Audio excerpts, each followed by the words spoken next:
अस्सलाम वालेकुम जी सारे दोस्तों का क्या हाल है। उम्मीद करता हूँ ठीक हो दे खैर खरीयत नाल हो दे। सुबह सुबह का माशाल्लाह जी टाइम है तो सूरज कर्म वाला वेंदे जी निकल आया ते अगे वडेरा की मिसाल है ना पो पाला ना माँ पाला वाह वगे तो पाला लगे। ठीक है यानी कि ना पोह पाला आंदा जे धुप्पा निकलदियां रहन ते ना माँ पाला आंदा जे धुप्पा निकलदियां रहन ते वाह लग चल पवे ना ते ओह भावें पोहे चल पवे तां भी पाला ते भावें विसाख जेठ हाड़ भी चल पवे ते तां भी पाला। ठीक है वडेरे दी अगे मसालां जड़ियां ना ठीक आईयां ते जिन्हां साढ़े चैनल सबसक्राइब नहीं किया फॉलो किया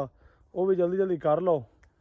क्योंकि असीं हुण माल डंगर दा अपना काम करन लगे हाँ स्टार्ट ते 2 दिन रहे वाढे ते अज आ गए वापस ते अपना मंजियां शियां बाहर डाह छड़ियां निज़ाम फिट कर छड़िया ते माल डंगर दा हुण करके फिर तुहाडे नाल असीं हुण आ जिहड़ी ना पराली वेंदे हो ये असां चुक के ते उत्थे अंदर रखनी है वो सामने कुतरनी है। ठीक है ते आ जनाब हरी खलोते ने जिंदे ते असीं पट्टे शट्टे लियाने अपने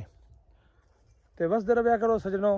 और अपने इलाके की कोई ना कोई खबर जरूर देती रखा करो। ठीक है किसान भरा मेरे सारे तो जरूर जड़ा ना दसिया पुछया करो। हाँ एक जिहा भी ट्रैक्टर साडा पंचर है कोई 2 महीनों का अज साई जड़े मसा मसा अपने ने ते आ भी साडा टायर पंचर होया पिया ये भी नहीं महीने का नहीं इहदा 3 डंग हो गए जैक मौलवी साहब जैक मैं ना शायद पूरा हो गया है ना कि जिंदा भी ये भी ट्रैक्टर लो वेख के ना पंचर होए ने भी पंचर हो गया ये भी सोचा मैं भी ना पंचर हो जावा और की दौरे के नाल पीला बन के रंग उठा नहीं जाता क्यों मौलवी साहब है अज ये साढ़े ट्रैक्टर नाल ते वो काम होया है। अस अपने मौलवी रान लिया जैक लिया मौलवी रान आख्या मैं कहा भी चाह लीए तेन भी चाह लीए दोवें ट्रैक्टर कट्ठे चाह लीए। हाँ मौलवी साहब ठीक नहीं गया अजय पूरा नहीं जीता मौलवी साहब जैक मैन जी पूरा हो गया मैं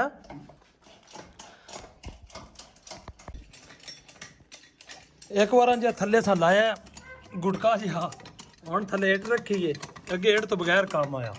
क्यों मौलवी साहब ये कारीगर बंदा साडा ना असीं जिहड़ा काम करवाना वे कारीगर ना मशवरा करके करीदा। चौधरी साहब भी आ गए पढ़ के चौधरी साहब भी जी पढ़ के आ गए न पता नहीं पढ़ते भी नहीं कि निरा उत्थे वेखण ही जांदे ने क्यों मौलवी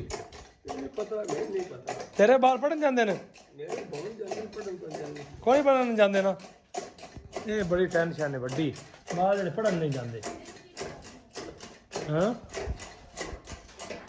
हुण टायर जीते ही हुण आपे ही घुमन लग पिया क्यों मौलवी साहब वेख लो कदों दा टायर अंज 3 डंग दा टायर चिब्बा हो गया आ वेंदे हो क्यों मौलवी साहब इन्हां नूं पंचर लवा लिया हो कि नहीं केड़ा वेखिया भाई तू तो पागल है बेवकूफ है हुण तेन पता है ये तो भाई लाक होनी वाह मौलवी बंदा तो तू सियाना है पीछे ठोक लैस है इन्हें ठोक नहीं लेंदा आए ठोक लैस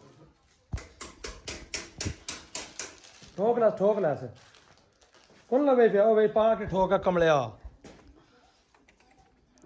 हुण ठीक नू हुण चास खा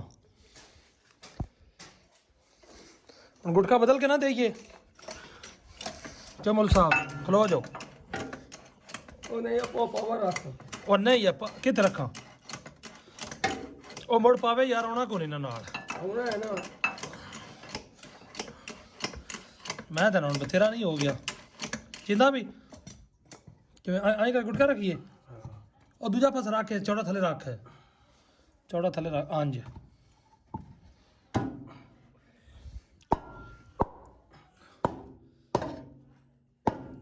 चल बस कर ठीक हो गया हुण थले लग गया ओ इटा ना बन यार अल्लाह दिया बंदिया थले गुटका ना लाइए मुड़ गुटका लाउण के पहले आला चल लास हां इन्ना ठीक है